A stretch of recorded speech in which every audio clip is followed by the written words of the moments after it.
Off-roading. The art of getting dirty and going broke while slowly heading nowhere and taking all day to do it.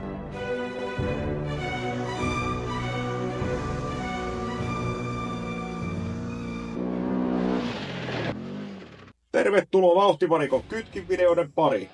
CV teki LP3 ja heliksit siihen.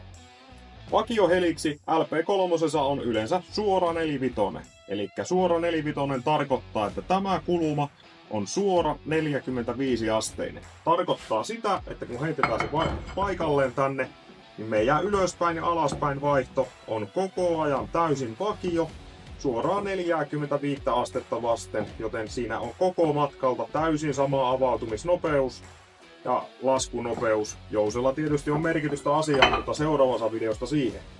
Sitten, mitä tarkoittaa muuttuva kulmane? Muuttuva kulmasessa on sanottu asteet, missä se muuttuu, tasa 40, 48, ja tämä kulma muuttuu sillä matkalla.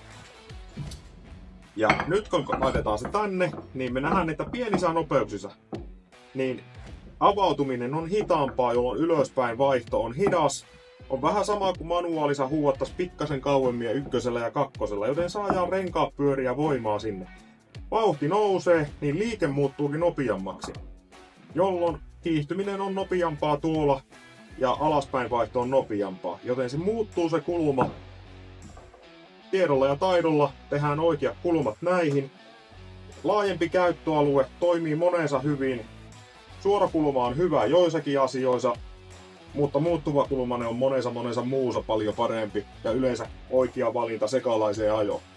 Näihin kuviin tunnelmiin seuraavaksi Jousista. Moi!